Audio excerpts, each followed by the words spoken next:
ಹರ ಹರ ಮಹಾದೇವ್. ಜೈ Shri Gurudatta YouTube ಚಾನಲ್ಗೆ ಸ್ವಾಗತ.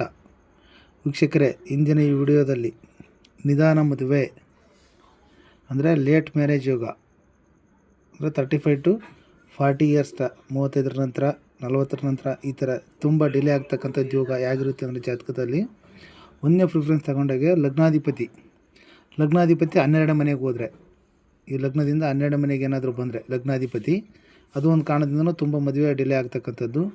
ಆಮೇಲೆ ಸಪ್ತಮಾಧಿಪತಿ ಅಷ್ಟಮಕ್ಕೆ ಬಂದರೆ, 8ನೇ ಮನೆಗೆ ಬಂದರೆ, ಸತಿಸ್ಥಾನಾಧಿಪತಿ 8ನೇ ಮನೆಗೆ ಬಂದ್ರೂ ಆಗುತ್ತೆ. ಸಪ್ತಮಾಧಿಪತಿ 6ನೇ ಮನೆ ರೋಗ ಸ್ಥಾನದಲ್ಲಿ ಬಂದು ಕೂತಿದ್ರು ಕೂಡ ಡಿಲೇ ಮ್ಯಾರೇಜ್ ಆಗ್ತಕ್ಕಂಥದ್ದು. ಅಂದರೆ 35ರಿಂದ 40 ವರ್ಷದ ತನಕ ಆಫ್ಟರ್ ಲೇಟ್ ಮ್ಯಾರೇಜ್ ಆಗ್ತಕ್ಕಂಥ ಯೋಗಗಳು ಇವು, ಬೇಗ ಮದುವೆ ಆಗೋದಿಲ್ಲ. ಆಮೇಲೆ ಅಷ್ಟಮಾಧಿಪತಿ ಸಪ್ತಮಕ್ಕೆ ಬಂದು ಕೂತ್ರೇನೂ ಆಯಿತು, ಮತ್ತು ಷಷ್ಠಮಾಧಿಪತಿ ಬಂದರೂ ಆಯಿತು, ವ್ಯಯಾಧಿಪತಿ ಬಂದ್ರೇನೂ ಆಯಿತು.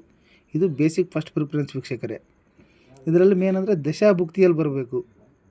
ಈ ಅಧಿಪತಿ ಹೊಂದಿರತಕ್ಕಂಥ ಗ್ರಹಗಳ ದಶಾಭುಕ್ತಿಯಲ್ಲಿ ಅದು ಏನಾದರೂ ಪ್ರೆಸೆಂಟ್ ನಡೀತಾ ಇದ್ದರೆ ಅದನ್ನು ಪರ್ಫೆಕ್ಟಾಗಿ ಜಾತಕ ಮ್ಯಾಚ್ ಆಗುತ್ತೆ. ಈ ರೀತಿಯಾಗಿರ್ತಕ್ಕಂಥದ್ದು. ಇನ್ನೊಂದು ವಿಚಾರ ತಗೊಂಡ್ರೆ, ಸಪ್ತಮದಲ್ಲಿ ಏನಾದರೂ ಕೇತು ಕೂತ್ರೆ, ಶನಿ ಕೂತ್ರೆ, ರಾಹು ಕೂತ್ರೆ, ಕುಜ ಕೂತ್ರೆ, ಪಾಪಗ್ರಹಗಳು ಏನಾದರೂ ಸಪ್ತಮದಲ್ಲಿ ಸ್ಥಿತವಾಗಿದ್ದರೆ ಇನ್ನೂ ತುಂಬ ಡಿಲೇ ಮದುವೆಗೆ ಎತ್ಕೊಡ್ತಕ್ಕಂಥ ಯೋಗ ಇದು. ಈ ರೀತಿಯಿಂದ ಕೆಲವು ಕಾರಣಗಳಿಂದನೂ ಕೂಡ ಡಿಲೇ ಮ್ಯಾರೇಜ್ ಆಗುತ್ತೆ ವೀಕ್ಷಕರೇ. ಈ ರೀತಿಯಾಗಿರ್ತಕ್ಕಂಥದ್ದು ಇದು ಲೇಟ್ ಮ್ಯಾರೇಜನ್ನು ತೋರಿಸ್ತಕ್ಕಂಥದ್ದು ಜಾತಕ.